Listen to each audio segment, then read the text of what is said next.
Hi everybody, welcome back to my channel. It's a girl Oge and I'm back with another video. So today I will be discussing about isolation. Yes, so let's get comfortable.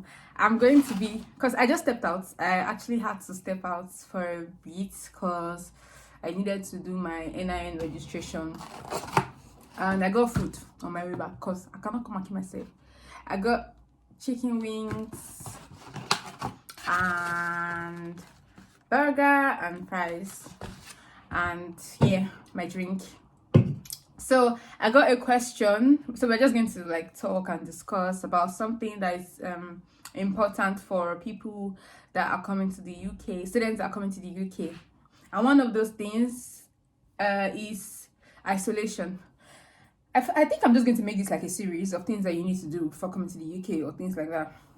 So I got a question from one of my subscribers yesterday, and he was basically asking about isolating and everything that he needs to know and all. So I'm just going to fill you in on the whole isolation process. Because of the COVID restrictions and all, you have to isolate for 10 days. And I think even if you get a vaccine, you still have to isolate. Yeah, when I was coming, that was the rule. So even if you have gotten vaccinated, you still have to isolate for 10 days. So you have the option of isolating in a hotel or in your accommodation if you have one. I isolated my accommodation because I cannot see myself after isolating in a hotel and I'm dragging my bag again all the way to my accommodation. So you can pick either of both. The problem here, the tricky thing is that you should not be in a rush to get an apartment, because especially if you cannot see the apartment before paying for it, because you might actually pay for something that you do not want at the end of the day, because it might be tricky. Pictures are tricky, pictures and videos. You have to see some things online, in person rather, before you pay for them, and you have to sign contracts. Like there's a whole process that is involved in getting an accommodation in the UK. And if you sign a contract, you cannot actually go back on that contract if it's already signed by you. You have to even if you want to leave the apartment, when you come and realize that the apartment is not what you want, you have to get somebody to replace you that's going to be paying your rent. Or you can leave, and if you're a season money spender, you can actually leave and be paying the rent here and be paying the rent wherever you are going to again. So you have to be very careful with where you decide to sign your contract for your accommodation. If you know somebody here, the person can actually help you check your apartment before paying for it. So you just isolate in your apartment. And please, before you sign any contract, read through the contract, because don't come and be yourself last dent. How do I even say it? If you carry yourself on a last dent, don't sign what you do not understand. I am telling you because I almost fell for the same thing. Don't sign what you do not understand. For the love of God, please take your time to read through. It might be very long. You might not be that kind of person that likes to read things that are long, but please take your time to read your contract before signing, because once you do that, there's no going back. And when you get your apartment, you should make sure that you get stuffs from Nigeria that you can actually eat for that period of your isolation. So if you're coming from a amber list country, that's for the COVID amber list, you can actually isolate for 10 days in your accommodation and an hotel. But if you're coming from a red list or something, you have to isolate in a specific hotel. You have to pay the government or something. It's a process and it's quite expensive. You have to pay the government, then you have to do a whole process. They have to check you, like it's a red list, so they have to be extra conscious and all. So if you are flying from Nigeria to the UK, make sure that you book a flight. And even if your flight has stopovers, make sure that you check the stopovers and be sure that this country that I'm stopping over is not on the red list. Because if that country is on the red list and you stop over there, you yourself last dent, because you will come here and you stay in hotel and pay over, I think it's up to £1,000, I'm not sure, that you will pay to isolate for 10 days. So please make sure that you are very cautious of that. And if you are coming, before coming, you have to book for your COVID day 2 and day 8 tests. And you can do that from different sites. I would try to put some links in the description box below. I am not promising, but I'll try. But I'm just going to mention the one I can remember. So you can get from Dante Lab. I got from Dante Lab. So what Dante Lab does is when you book from before coming to Nigeria, to the UK rather, bearing in mind that you already did your COVID test in Nigeria, your COVID test should be valid for 72 hours between the span where you leave Nigeria and when you arrive in the UK. So when you get that done and sorted out, you have to get your COVID test kit, pay for it, the one you're going to use in the UK. So imagine you are doing, okay, maybe you're using Dante Labs like I did. You have to use your student beans account so you can get a discount. Student beans account, it's more or less like what students use to get discounts from things like maybe you're buying clothes, you're buying laptop for school, you're getting things. Just log in with your student details, your student email and everything, and you get discounts. So if you are using the Dante Lab, I think as at the time I did mine, it was £84 for the day 2 and the 8 kits. I don't really know about other labs, but I used Dante Lab because it was highly recommended. And I think there's a feature where you can actually, instead of doing the day 2 and day 8 kit, you can actually do day 2 and day 8. You pay for that kit, then you buy a day 5 kit. I think it's around 40 something pounds. That's if you don't want to stay through the duration of the 10 days isolated. So you just pay for day 2, day 8. You have to buy, it's compulsory. Then you get the day 5. So what that means is you do your day 2 test and you get a day 5 test kit too. So when you get your day 5 test kit and you get your results, you can actually, if it's negative, you can actually leave. But it's quite tricky. I would explain. Okay, so I came to the UK with I met a few friends during my flight, and I'm just going to cover my food and eat later because this is going to be very hard. I don't know how to do this. So I met few friends in the flight, and when we I think 2 of them actually paid for the day 5 kit after we already paid for the day 2 and the 8 because they didn't want to stay during the duration of the 10 days. But something happened. During our day 5, we got a mail from school, from the government, that somebody in our flight tested positive for COVID. So it was now mandatory that everybody has to stay for 10 days. Everybody that was in that flight has to stay for 10 days. So the money that they used to buy the day 5 kits, they got their day 5 kit and they did everything. It was negative. They still had to stay for the duration of the 10 days. So that's why I said it's very tricky. For me, I was on board that because I know that I will still catch up with class. So I didn't even bother buying the day 5 kit because it's a waste of money. So I just stayed for the duration of my whole 10 days.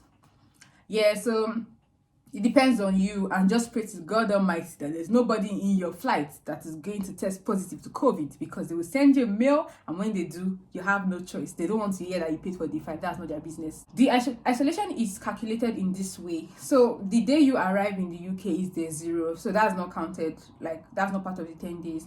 So the next day is day 1, and the other day is day 2. So on the day 2, when you get your kit, I got my kits on day 2. I got it on day 1, but I didn't pick it up from the reception until day 2. So when I got the kit, I feel we're given 2 separate. I no longer have the envelope. It's not like an envelope, like a package that it came in. But the way Dante Lab did it was they put the day 2 and the day 8 kits together in the big envelope package, and there was like 2 little packages inside with the whole kit and everything. So what you do is you use one for day 2 and you fill it out and everything, the whole details. Then I think you are supposed to like get the code on the lab. I don't know what they call those stuffs that you put your sample, the sample skinny. So there's going to be a code there. Then there's a link that Dante Lab sends to you. You click on the link for day 2. There's for day 2 and day 8. Click on it for day 2. Insert the code on that particular stripe that you're sending to them there, and you fill it up, fill it in, submit it. Then you go to the post office to submit. But I think that it's actually very tricky, because the first day 2, I was able to submit it at the post office, but for the day 8, apparently the lady that was there was not the lady I met in day 2. They had shifts, so the other lady said she was not going to collect it from me because she found out that it was a COVID kit, test kit. So she was trying to be cautious.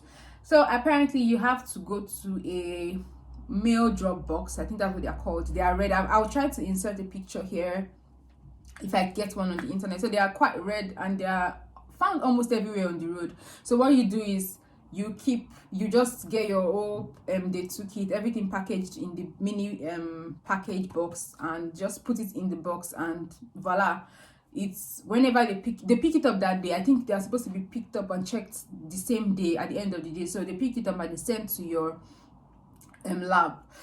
The Nigerian in me was so scared on my day 2, on my day 8, because I'm like, why can't I just drop it in the post office like I did it on data and be sure that it's going to get to that lab? Because I'm going to drop this thing in a colo. It's a big colo as far as I'm concerned. It's a big colo and I'm dropping it in. And in my mind, I'm like, are they really going to check this thing and be sure that there's a package inside? What if they just leave my COVID test kit inside for like 1 week, 2 weeks? You know, if it's Nigeria, oh my God, you can't rely on things like that. Like, you keep your kids in a colo that is beside the road or along the road, and you expect that they'll come and pick it up inside. It sounds, you know, in a Nigerian mindset, it's not working in my head. So I was very, very scared. There were some along the road, but I was too cautious and scared. I was too paranoid. That's the word. I was paranoid, and I was like, no, I was not going to drop it on the ones along the road. I don't know if they are going to come and check it. Meanwhile, they actually come to check it at the end of the day. So I went to the one in my school. Like, my school is like a few minutes walk away from my accommodation. So you have to wear your mask and everything. So I wore my mask and I went to the one in my school. There was a drop box there, and I dropped it there because I was certain that they were going to come and pick the one. Even if they were coming around, they were going to come and pick the one in drop box in my school. But I was not certain of the one on the road. So a baby girl had to be extra cautious, because I cannot be hearing story that my COVID test kit did not get to them. Then I will now start doing what? I'll not start fidgeting. No, it's not possible. So that was what I did. And I got my, with Dante Lab, you get, when it arrives, you get your results the same day. So if you submit it today, it's supposed to arrive as maybe tomorrow or next tomorrow. Then when they notify you that it has arrived, by the end of the day, you get your test result. Then you do the same thing for the day 8, and you make sure that you count up until day 10, from day 0 to day 10. And it is mandatory that you stay indoor on that day 10. It's not because they say, okay, your isolation is ending on day 10, you will now leave your apartment on day 10. God should now do it that's the day that the NHS people that will now come and meet you. Or will you come and be looking for your accommodation? Or will you tell them, where did you go to? You went to see man, or you went to see woman? You went to commit fornication or adultery? What's the explanation? So please, just spend the remaining day and know that you are free to go wherever you want to go to. Yeah, that is basically everything I can think of. And in my school, we're giving palliatives. So for your accommodation, my accommodation actually gave me some palliatives, but I could not eat them because I don't understand all this food. They are still in my fridge. I don't understand all this and this by eating. Like, I can't eat it. So my school gave me a package, and with some foodstuffs and everything, like, to be able to aid me while I stay indoor. And I was not able to eat some of them, but yeah, the first one I was given. So apparently I got 2. Normally I'm supposed to get 1, but I got 2, and the second one was crazy. And I think I made a video of what I got in my previous video. I think I made a clip of the things that I got in the second package. Like, I could not actually lift the bag by myself. I had to ask my friend to help me lift it from downstairs to the elevator upstairs. Like, that's how heavy it was. We had rice, we had fruits, we had everything that you could think of. We had spaghetti, we had pasta, we had, like, everything was just in surplus. And I feel like that is what they do to aid your isolation, so you don't really have reasons to go outside. But some people are saying, I don't know, some people go, I don't know if you want to. But me, I didn't go anywhere. I didn't go out until, because I'm a very paranoid person. So I don't want a situation where I leave and they come around to check if I'm in my accommodation, because you have to fill your accommodation. They called us, most of us, while we're isolating. They called us and they reached out to us to make sure we're fine, we're okay, and stuff like that. Yeah, so that's basically everything you need to know about your isolation. Yeah, and I don't know how it works in your school, whatever school you're going to, but when you arrive at the border, that's your airport border, you're supposed to, after they stamp your visa, you're supposed to send the picture of your visa, because it shows your arrival date. You're supposed to send it to your school's mail, like the school mail. I don't know how it works in your school, but that's how it worked in my school. So you send it to your school mail so that they'll be informed that you've arrived, and they know that you're isolated for 10 days. So before you do your enrollment and everything, they give you what do you call it, they give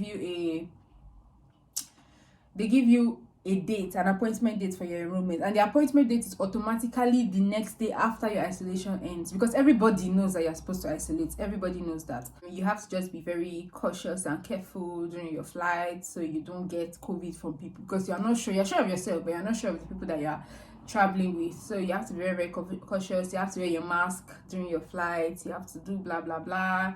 You have to sanitize. Even in the flight, they'll give you your sanitizer, you give you your gloves, they give you everything. The process is actually not that stressful. You just have to be indoor. You have to do things that, if you want to buy games for yourself, buy Ludo. I don't like you playing Ludo with yourself. Or just look for things that you know that will engage you during that 10 days, because trust me, it's very boring.